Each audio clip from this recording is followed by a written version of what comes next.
ಆತ್ಮೀಯ ವಿದ್ಯಾರ್ಥಿ ಮಿತ್ರರೇ, ಎಲ್ಲರಿಗೂ ನಮಸ್ಕಾರ. ಇವತ್ತಿನ ಡೇಟ್ ಎಷ್ಟು? ಏಪ್ರಿಲ್ 13ನೇ ತಾರೀಕು. ಹೇಗೆ ಗೊತ್ತು? ಕ್ಯಾಲೆಂಡರ್ ನೋಡಿ ಗೊತ್ತು. ಕ್ಯಾಲೆಂಡರ್ ಇಲ್ಲಪ್ಪ. ಕ್ಯಾಲೆಂಡರ್ ಬರೋದಕ್ಕಿಂತ ಮುಂಚಿತವಾಗಿ ನಮ್ಮ ಜನ ಡೇಟನ್ನು ಹೇಗೆ ಕಂಡುಹಿಡಿತಿದ್ರು? ಬಹಳ ಸುಲಭವಾಗಿ ಕಂಡುಹಿಡ್ತಿದ್ರು. ಹೇಗೆ ಅಂದರೆ, ಒಂದು ಅಮಾವಾಸ್ಯೆಯಿಂದ ಮತ್ತೊಂದು ಅಮಾವಾಸ್ಯೆಗೆ 30 ದಿವಸ, ಅದನ್ನು ಒಂದು ತಿಂಗಳು ಅಂತ ಕರೀತಾರೆ.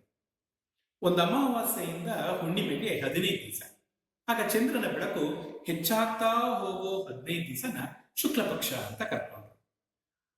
ಹಾಗೆ ಹುಣ್ಣಿಮೆಯಿಂದ ಅಮಾವಾಸ್ಯೆಗೆ ಚಂದ್ರನ ಬೆಳಕು ಕಡಿಮೆ ಆಗ್ತಾ ಹೋಗೋದನ್ನು ಗಮನಿಸಿದ್ರು, ಅದರ ಗಾತ್ರ ಕಮ್ಮಿ ಆಗೋದನ್ನು ಗಮನಿಸಿದ್ರು, ಅದನ್ನ ಕೃಷ್ಣ ಪಕ್ಷ ಅಂತ ಕರೆದ್ರು. ಅಮಾವಾಸ್ಯೆ ಕಳೆದು ಮೊದಲೇ ದಿವಸ ಅಂದ್ರೆ ಶುಕ್ಲ ಪಕ್ಷ ಪಾಡ್ಯ. ಒಂದೊಂದಕ್ಕೊಂದೊಂದು ಹೆಸರು ಕೊಟ್ಟರು. ಪಾಡ್ಯ ಅಂದ್ರೆ ಪ್ರಥಮ 1ನೇ ದಿವಸ ಅಂತ, ಬಿದಿಗೆ ಅಂದ್ರೆ 2ನೇ ದಿವಸ, ತದಿಗೆ ಅಂದ್ರೆ 3ನೇ ದಿವಸ. ಹೀಗೆ ಅಮಾವಾಸ್ಯೆ ಕಳೆದು ಮುಂದಿನ ದಿನ ಶುಕ್ಲ ಪಕ್ಷ ಪಾಡ್ಯ, ಶುಕ್ಲ ಪಕ್ಷ ಬಿದಿಗೆ, ತದಿಗೆ, ಚೌತಿ, ಪಂಚಮಿ, ಷಷ್ಠಿ, ಸಪ್ತಮಿ, ಅಷ್ಟಮಿ, ನವಮಿ, ದಶಮಿ, ಏಕಾದಶಿ, ದ್ವಾದಶಿ, ತ್ರಯೋದಶಿ, ಚತುರ್ದಶಿ ಮತ್ತೆ ಹುಣ್ಣಿಮೆ. ಈಗ ಈ ಮಾಡೆಲ್ ಗಮನಿಸ್ತಾ ಇದ್ದಾರೆ. ಇದು ಶುಕ್ಲ ಪಕ್ಷದ ದಿನಗಳನ್ನ ಗಮನಿಸೋದಾದ್ರೆ ನೋಡಿ, ಶುಕ್ಲ ಪಕ್ಷ ಪಾಡ್ಯ, ಚಂದ್ರನ ಬೆಳಕು ಒಂದು ಬಾಲಚಂದ್ರ ಕಾಣಿಸುತ್ತೆ. ಆಮೇಲೆ ದಿನೇ ದಿನೇ ಅದರ ಬೆಳಕನ್ನ ಹೆಚ್ಚಾಗ್ತಾ ಹೋಗ್ತಾ ಇರೋದನ್ನ ತಾವು ಗಮನಿಸ್ಕೋಬಹುದು. ಹುಣ್ಣಿಮೆ ದಿವಸ ಪೂರ್ಣ ಚಂದ್ರ ಕಾಣಿಸ್ಕೊಳ್ಳುತ್ತೆ.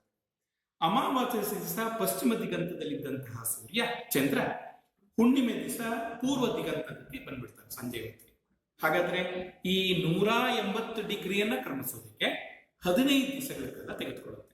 ಹಾಗಾದ್ರೆ 180ನ್ನ 15ರಿಂದ ಭಾಗಿಸಿದ್ರೆ 12 ಬರುತ್ತೆ. ಹಾಗಾದ್ರೆ ಒಂದೊಂದು ದಿವಸ ಚಂದ್ರ 12 ಡಿಗ್ರಿಯಷ್ಟು ಮೂವ್ ಆಗುತ್ತೆ ಅಂತ ಗೊತ್ತಾಯ್ತು. ಹಾಗಾದ್ರೆ ಇದನ್ನ ನೋಡ್ಬೋದೇ? ನೋಡ್ಬೋದು. ಶುಕ್ಲ ಪಕ್ಷ ಅಂತಾನೆ ಗುರುತು ಹಿಡಿಯೋದು ಹೇಗೆ? ಕೃಷ್ಣ ಪಕ್ಷ ಅಂತ ಗುರುತು ಹಿಡಿಯೋದು ಹೇಗೆ? ಬಹಳ ಸುಲಭ. ಸಂಜೆ ಚಂದ್ರ ಕಾಣಿಸ್ತಾ ಇದ್ರೆ ಅದು ಶುಕ್ಲ ಪಕ್ಷ, ಕಾಣಿಸ್ತಾ ಇಲ್ದರೆ ಇದ್ರೆ ಕೃಷ್ಣ ಪಕ್ಷ. ಬೆಳಗಿನ ಜಾವದಲ್ಲಿ ಹೇಳೋದಾದ್ರೆ ಉಲ್ಟಾ ಪಲ್ಟ.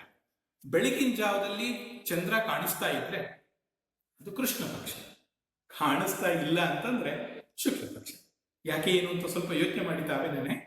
ಈಗ ಚಂದ್ರನ ಗಾತ್ರ ಮತ್ತೆ ಸ್ಥಾನ, ಪೊಸಿಷನ್ ಮತ್ತೆ ಸೈಜ್, ಇದನ್ನ ಗಮನಿಸ್ಕೊಂಡು ಇಂಥದೇ ಡೇಟ್ ಅಂತ ಹೇಳೋ ವ್ಯವಸ್ಥೆ ಮಾಡ್ಕೊಂಡು ಅದನ್ನ ಹೇಗೆ ಹೇಳ್ತಾರೆ ಒಂದ್ಸಲ ನೋಡ್ಕೊಂಡು ಬರೋಣ.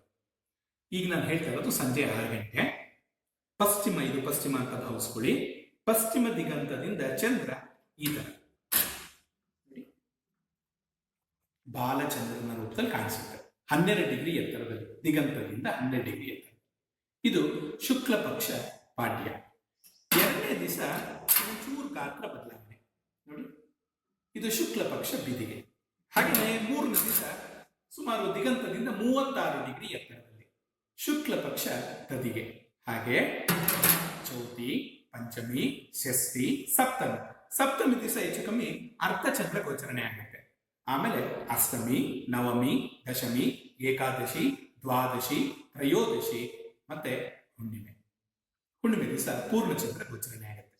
ತದನಂತರ 12 ಡಿಗ್ರಿಯಷ್ಟು ಮೂವ್ ಆಗ್ತಾ ಬರುತ್ತೆ. ಅದರಿಂದ ಮುಂದಿನ ದಿನಗಳಲ್ಲಿ ಚಂದ್ರ ಹುಟ್ಟುತ್ತೆ, ಲೇಟಾಗಿ ಹುಟ್ಟುತ್ತೆ. ಸಂಜೆ 6 ಗಂಟೆ ಕಾಣಿಸೋದಿಲ್ಲ. ಒಂದೊಂದು ದಿವಸನೂ ಕೂಡ 50 ನಿಮಿಷ ಲೇಟಾಗಿ ಹುಡ್ತಾ ಹೋಗುತ್ತೆ. ನೀವು ಕ್ಲೀನಾಗಿ ಗುರುತಿಸ್ಬೇಕು ಅಂತಂದ್ರೆ ಬೆಳಗಿನ ಜಾವದಲ್ಲಿ ನೋಡ್ಬೋದು. ಇದನ್ನೇ ತೆಗೆದುಕೊಳ್ಳಿ. ಬೆಳಗಿನ ಜಾವ 6 ಗಂಟೆ ಪಶ್ಚಿಮ ದಿಗಂತದಿಂದಲೇ ಮೊದಲೇ ದಿವಸ ಅಂದ್ರೆ ಕೃಷ್ಣ ಪಕ್ಷ ಪಾಡ್ಯ ದಿವಸ. ಪೂರ್ಣ ಚಂದ್ರಗಿಂತ ಚಂದ್ರ ಒಂಚೂರು ಕಡಿಮೆ ಕಾಣಿಸ್ತಾ ಇದೆ. ನಂತರ ಬಿದಿಗೆ, ತದಿಗೆ, ಚೌತಿ, ಪಂಚಮಿ, ಷಷ್ಠಿ, ಸಪ್ತಮಿ. ಈಗ ಏನಾಗ್ತಾ ಇದೆ? ಬೆಳಗಿನ ಜಾವದಲ್ಲಿ ಚಂದ್ರನ ಬೆಳಕು ಕಡಿಮೆ ಆಗ್ತಾ ಹೋಗ್ತಾ ಇದೆ. ಇದೇನಿದು? ಕೃಷ್ಣ ಪಕ್ಷಗಳು. ದಿನ ಒಂದೊಂದೇ ದಿನನ ಕೌಂಟ್ ಮಾಡ್ತಾ ಬರೋದು. ಹೀಗೆ ಚಂದ್ರನ ಸ್ಥಾನ ಮತ್ತು ಗಾತ್ರ ಉಪಯೋಗಿಸಿಕೊಂಡು ಚಂದ್ರನ ಇವತ್ತಿನ ದಿನಾಂಕ ಹೇಳುವಂತ ವ್ಯವಸ್ಥೆ ಮಾಡಬಹುದು. ಇದನ್ನ ತಿಥಿಗಳು ಅಂತ ಕರೀತಾರೆ.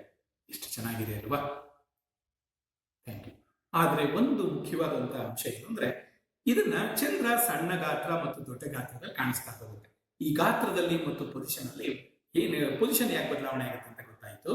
ಗಾತ್ರದಲ್ಲಿ ಯಾಕೆ ಈ ತರ, ಸೈಜ್ ಅಲ್ಲಿ ಯಾಕೆ ಈ ತರ ಬದಲಾವಣೆಗಳಾಗುತ್ತೆ ಅಂತ ತಿಳ್ಕೊಳ್ಳೋಣ.